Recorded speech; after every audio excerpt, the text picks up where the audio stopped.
여러분은 조선시대 궁궐 안에서 실제로 벌어진 가장 끔찍한 비극이 무엇인지 아시나요? 왕의 아들이 나무곡식 상자 안에 갇혀 여드레 만에 숨을 거둔 사건입니다. 더 충격적인 건 그 명령을 내린 사람이 바로 그의 친아버지였다는 사실이죠.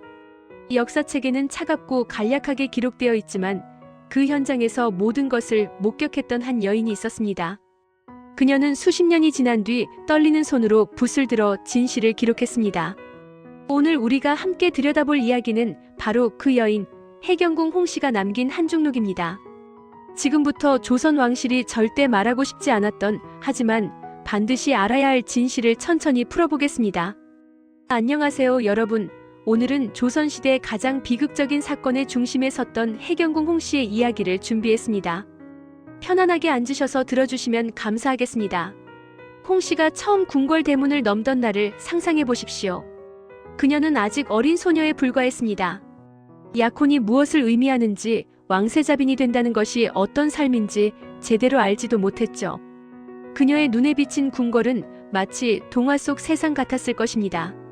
선명한 녹색과 붉은색 단청이 햇살을 받아 빛나고 높이 솟은 처마 끝에서는 바람이 방울을 울렸어요. 주변 사람들은 모두 미소를 띠고 있었고 예법에 맞춰 절도 있게 움직였습니다. 화려한 비단옷이 그녀의 몸을 감쌌고 아름다운 음악이 공간을 채웠죠. 하지만 그 순간 아무도 그녀에게 말해주지 않았습니다. 그 화려함 뒤에 숨겨진 무게를, 그 비단옷이 평생 벗을 수 없는 족쇄가 될 거라는 사실을 말이에요. 홍씨는 영조의 아들이자 왕세자인 장원세자의 아내로 선택됐습니다. 훗날 사람들이 사도세자라 부르게 될 그 남자의 빈이 된 것이죠. 사도세자. 이 이름을 들으면 대부분의 사람들은 광기에 사로잡힌 비극적인 왕자를 떠올립니다. 하지만 홍씨의 기억 속에 있는 초기의 세자는 전혀 달랐어요.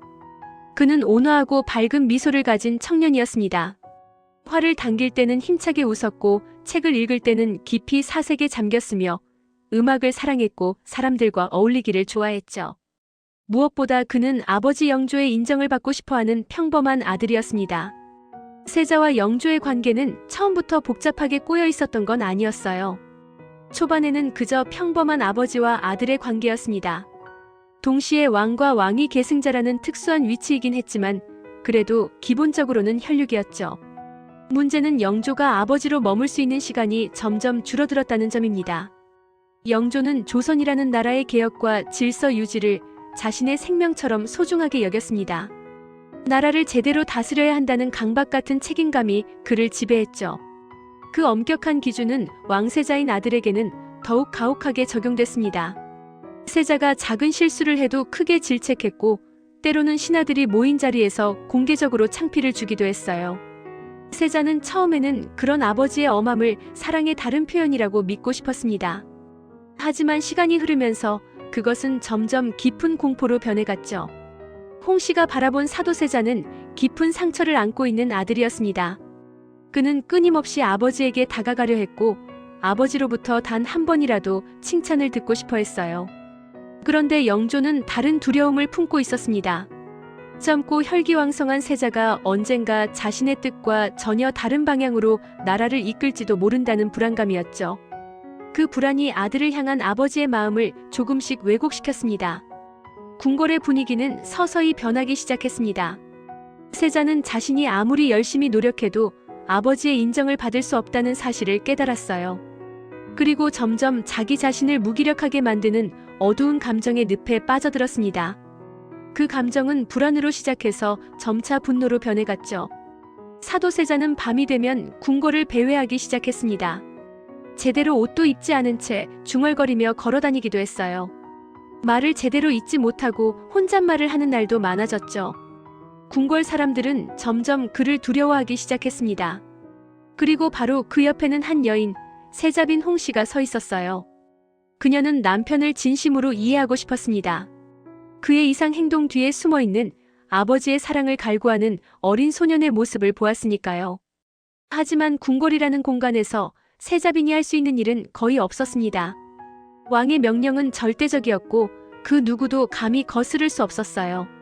어린 아들을 품에 안고 홍씨는 남편을 보호하려 했지만 그녀의 손은 너무나 작고 무력했습니다. 궁궐 사람들은 하나둘씩 세자를 피하기 시작했어요. 그의 처소 앞은 점점 한산해졌고 아무도 그의 방문을 두드리지 않았습니다. 홍 씨는 남편 곁을 지키려 애썼지만 그 곁은 점점 더 차갑고 침묵으로 가득 차갔죠. 사도세자는 때때로 깊은 공포 속에서 자기 자신을 해치기도 했고 때로는 주변 사람들에게 갑작스러운 분노를 폭발시키기도 했습니다.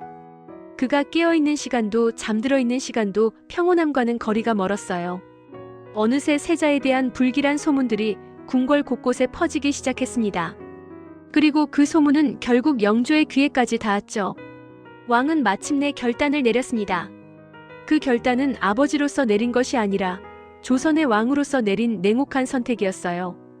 영조는 명령을 내렸습니다. 세자를 뒤주에 가두어라. 그 순간 궁궐 전체의 시간이 얼어붙은 것처럼 고요해졌습니다. 뒤주라는 건 원래 쌀이나 곡식을 보관하는 나무 상자였어요. 왕세자가 들어갈 만한 공간이 절대 아니었죠. 하지만 그 명령은 단 한 번의 호흡도 허락하지 않는 잔인한 결정이었습니다. 영조는 눈을 감았습니다. 아버지가 아니라 국왕으로서 말이죠. 홍 씨는 그 명령 앞에서 완전히 무너져 내렸습니다. 그녀는 목 놓아 울부짖을 수도 그 명령을 막아설 수도 없었어요. 아내라는 이름은 왕의 명령 앞에서는 아무런 힘도 갖지 못했습니다. 뒤주의 문이 닫히는 소리는 한 시대가 막을 내리는 소리였습니다. 사도세자는 여드레 동안 그 좁은 뒤주 안에 갇혀 있었습니다. 시간은 고통스러울 만큼 천천히 흘러갔고 숨은 점점 가빠지고 얕아졌어요. 홍 씨는 문 밖에서 아무 말도 할 수 없었습니다. 세자를 구하려는 사람은 단 한 명도 없었어요. 모든 사람이 왕의 명령 앞에서 침묵으로 일관했습니다. 그리고 마침내 사도세자는 그렇게 세상을 떠났습니다. 그의 죽음은 단순히 한 사람이 죽은 사건이 아니었습니다. 그것은 조선 역사에서 가장 어둡고 비극적인 순간이었고 아무도 감히 입 밖으로 꺼낼 수 없었던 금기의 진실이었죠. 홍 씨에게 남은 것은 오직 살아야 한다는 무거운 의무뿐이었습니다. 그녀는 당시 15살이었던 아들을 품에 꼭 안았습니다. 그 아들이 바로 정조입니다. 역사는 정조를 개혁의 군주라고 부릅니다. 하지만 그가 걸어간 길은 피와 눈물로 얼룩진 험난한 여정이었어요. 정조는 평생 아버지의 억울함을 증명하려 애썼습니다. 그가 아버지를 사도세자라는 이름으로 부르게 한 것도 역사에서 지워져 버린 이름을 되찾기 위한 몸부림이었죠. 정조가 왕위에 올랐다고 해서 홍 씨의 상처가 아문 건 아니었습니다. 궁중의 권력 다툼은 여전히 팽팽한 긴장으로 가득했고 친정 가문과 다른 세력들 사이의 갈등은 끊이지 않았어요. 영조와 세자 사이에서 벌어진 비극의 여파는 살아남은 사람들에게도 계속해서 영향을 미쳤습니다. 홍 씨는 긴 세월을 버티며 살아남았습니다. 그리고 노년에 이르러서야 조용히 붓을 들었어요. 그녀는 자신의 기억 속 깊은 곳에 감춰두었던 진실을 하나씩 꺼내기 시작했습니다. 붓끝에서 흘러나온 것은 화려한 궁중 로맨스가 아니었습니다. 그것은 한 인간의 절망이었고 어머니의 고통이었으며 아내의 사랑이었고 무엇보다 깊은 한이었습니다. 한중록은 이렇게 탄생했습니다. 그녀는 기록했습니다. 내가 직접 본 것, 내가 몸소 겪은 것, 내가 마음으로 느낀 것. 그것은 공식적인 역사책이 아니었습니다. 그것은 생생한 증언이었죠. 그녀는 영조의 냉혹함을 가감없이 드러냈습니다. 세자의 불안정한 모습도 미화하지 않고 그대로 적었어요. 그 사이에서 찢겨진 자신의 심정도 솔직하게 드러냈습니다. 책 속의 영조는 위대한 왕이면서 동시에 실패한 아버지였습니다. 책 속의 세자는 역적이 아니라 아버지의 사랑을 간절히 원했던 아들이었어요. 그리고 책 속의 홍 씨는 화려한 궁중의 여인이 아니라 그저 살아남아야 했던 한 인간이었습니다. 한중록은 조선 역사 속에서 유일하게 내부자의 시선으로 쓰인 기록입니다. 만약 이 기록이 존재하지 않았다면 우리는 사도세자의 죽음을 단순히 죄를 지은 왕자의 처형 정도로만 이해했을 것입니다. 하지만 홍 씨는 말합니다. 그것은 단순한 형벌이 아니었다고. 그것은 사랑과 공포 사이에서 무너져버린 왕가의 깊은 비극이었다고 말이죠. 오늘 우리는 이 기록을 읽으며 여러 질문을 던질 수 있습니다. 왜 영조는 자신의 아들을 뒤주에 가둬야 했을까요? 왜 사도세자는 점점 광기의 늪속으로 빠져들었을까요? 그리고 한 여인은 왜 침묵 속에서만 살아야 했을까요? 한중록은 명확한 답을 제시하지 않습니다. 그저 진실을 있는 그대로 보여줄 뿐이에요. 답을 찾는 것은 우리의 몫입니다.